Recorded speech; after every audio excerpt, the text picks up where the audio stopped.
Hi everyone, and welcome to this video on feature embedding in AlphaFold. I'm Killian Menton, and this video is the sixth in a series where we'll be implementing AlphaFold from scratch. With feature embedding, we are bridging the gap between feature extraction and the Evoformer, which we've built in the last two videos. Feature embedding refers to the first few layers in a model, where we are embedding the initial features, which often were hot encoded, into the first learned embedding vectors. Additionally, we are creating positional encodings for the model to make up for the fact that attention has no grasp of order without them. And we are building the recycling embedder that uses the model's output from the last round in a new iteration, enhancing the prediction step by step. So let's see how all of that works with a little more detail. In the second to last video with feature extraction, we constructed the four tensors on the left: the ExtraMSA feature, the target feature, the MSA feature, and the residue index, which is just a range of numbers from 0 to r-1. In the last video, we implemented the Evoformer as shown on the right of the diagram. In between, we have three different components. First, the input embedder, which constructs the pair representation and the MSA representation from the features. Then the ExtraMSA Stack, which updates the pair representation using the ExtraMSA features, that is, the sequences not selected as cluster centers during feature extraction. And last, the recycling embedder. The entire AlphaFold model is run multiple times for a single protein, and the recycling embedder updates the pair and MSA representations using the structure AlphaFold predicted in the previous iteration. So, let's start with the input embedder. It's a relatively simple architecture, and the diagram translates to code almost directly. The target feature is embedded by two separate linear layers, and we compute their outer sum to get it to the shape of the pair representation. The positional encoding is created by a method called relpos, which we'll look at shortly, and added to the initial pair representation. For the construction of the MSA representation, both the MSA feature and target feature are embedded by a linear layer and added up. Note that the target feature needs to be broadcasted to match the shape of the MSA representation, which is written as tile in the flowchart. The creation of the relative position encodings is straightforward as well. The first part of the algorithm is calculating d as the outer difference of the residue index with itself. The resulting matrix looks like this. D is then one hot encoded. As indicated by the yellow highlight, one hot is a specific algorithm described in the paper, and its code is as follows. It calculates the index of the element in the bins x is closest to, and sets this value in the result to 1 while leaving all others to 0. However, this is a bit of an overkill here.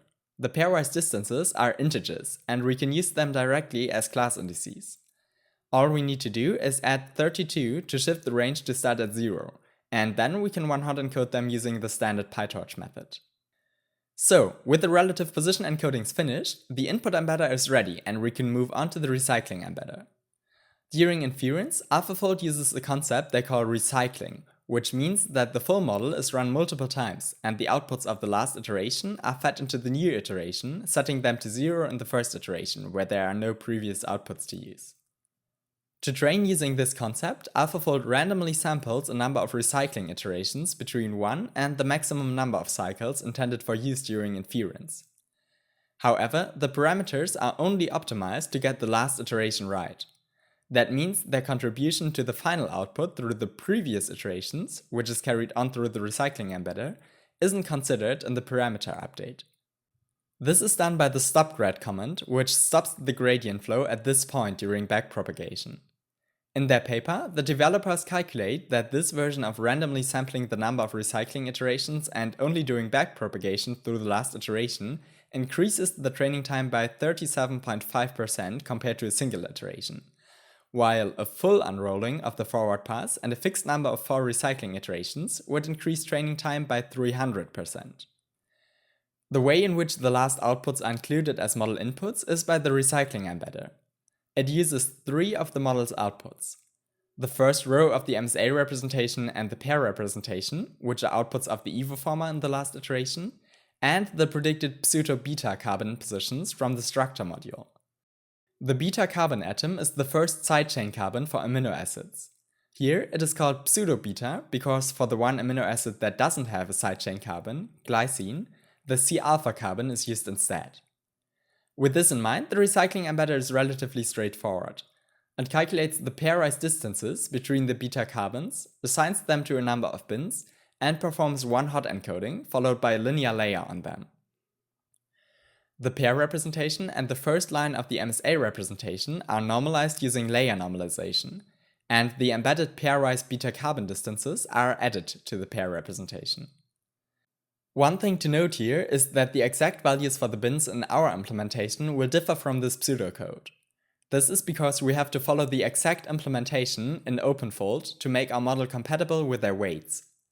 In our implementation, our bins are drawn up as 15 linearly spaced values between 3.25 angstrom and 20.75 angstrom, and a value lies in a bin if it's on the right side of these borders.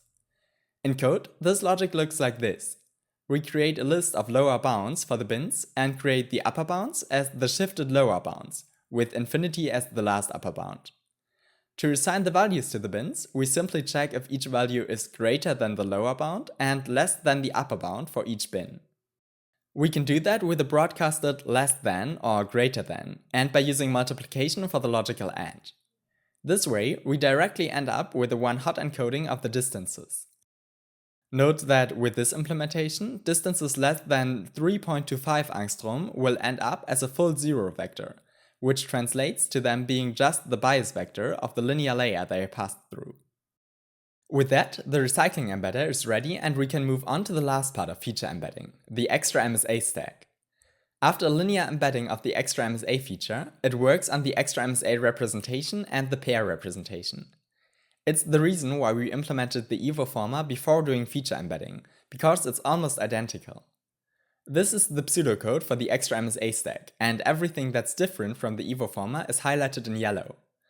During MSA row attention, the ExtraMSA stack uses an embedding dimension of 8 instead of 32, and instead of normal column attention, it uses global attention. Also note that we are only using 4 blocks instead of 48. Besides that, everything is identical. In the MSA stack, we have row-wise attention with pair bias for communication with the pair stack, column attention, and the 2-layer feed-forward MSA transition. Outer product mean to get the ExtraMSA representation to the shape of the pair representation, and then in the pair stack, outgoing triangle multiplication, incoming triangle multiplication, triangle attention around the starting node, and triangle attention around the ending node. As a quick reminder, outgoing triangle multiplication calculates the entry ij as the sum product between the rows I and j. Incoming triangle multiplication calculates the entry ij as the sum product between the columns I and j. Attention around the starting node is row-wise attention with the pair representation itself as bias, and attention around the ending node is column-wise attention with the transposed pair representation as bias. As we discussed in the video on attention, global attention is a way to reduce the memory footprint for attention with a too high sequence length.